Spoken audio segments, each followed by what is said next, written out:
This film follows a group of pilgrims from their arrival at Lourdes to their departure. Is that 1 week? Is that a span of 1 week that the film takes place during?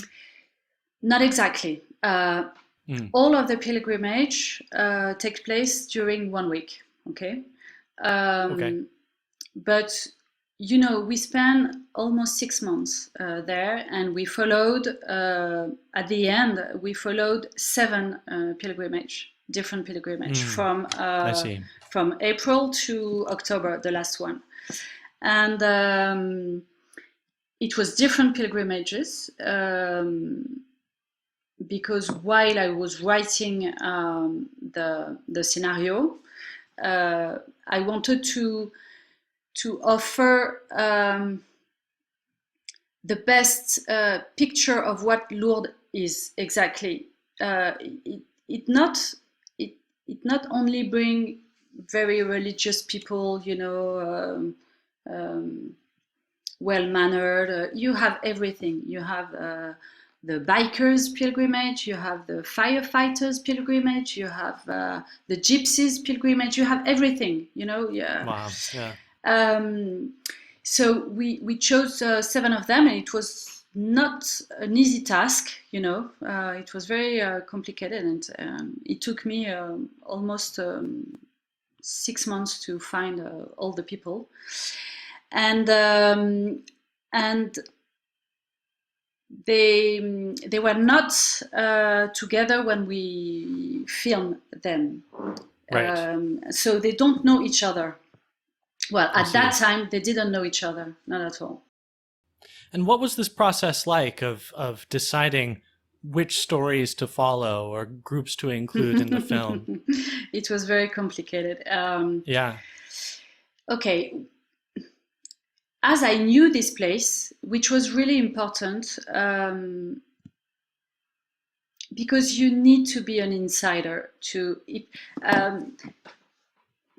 As we decided to make this movie, and I think that it's my real asset to the movie is to be an insider. So I knew that you have so many different people.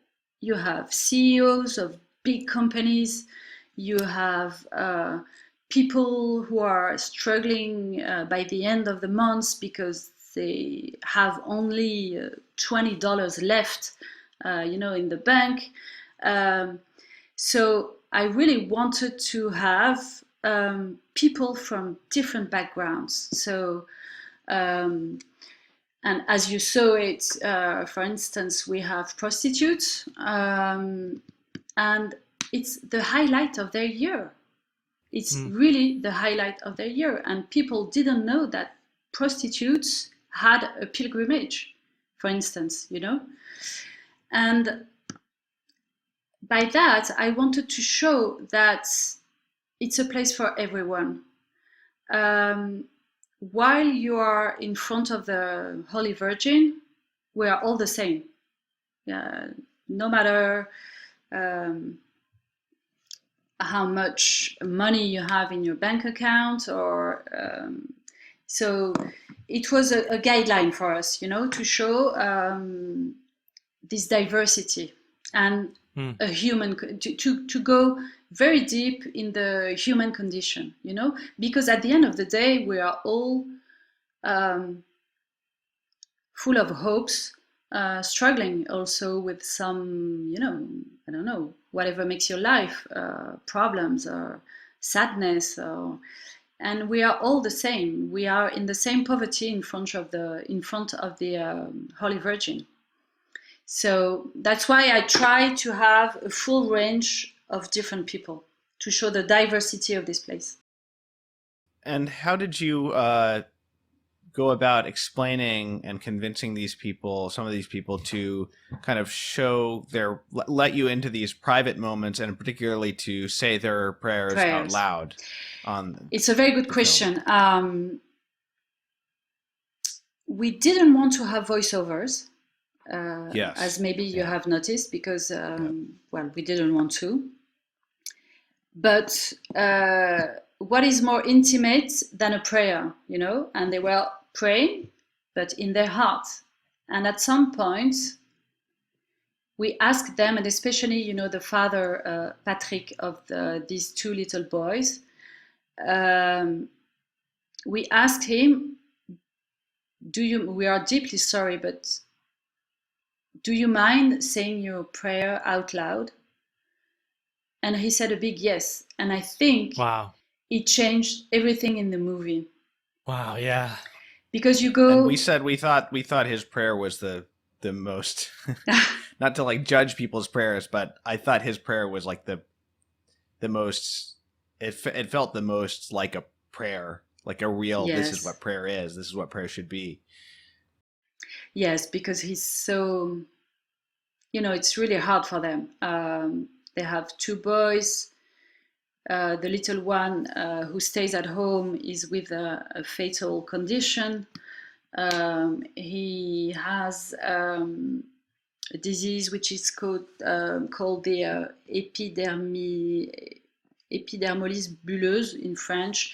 It gives you blisters everywhere in the skin, you know, in the mouth, in the eyes, and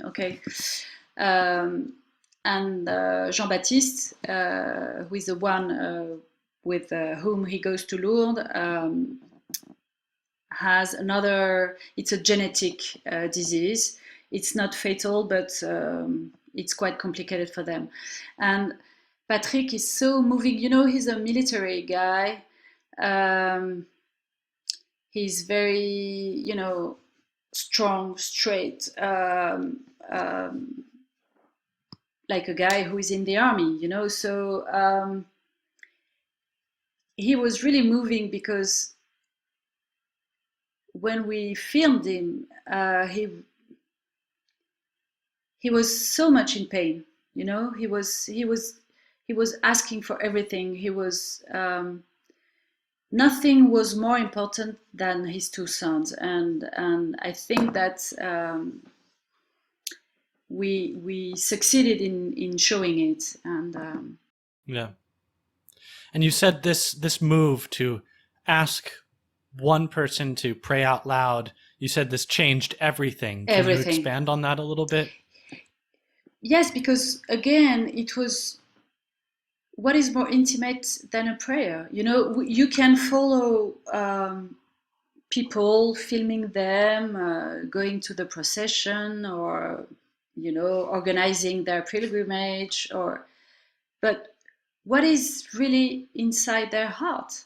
They could tell us their story, and their story was really moving anyway. I mean, but we wanted to go deeper.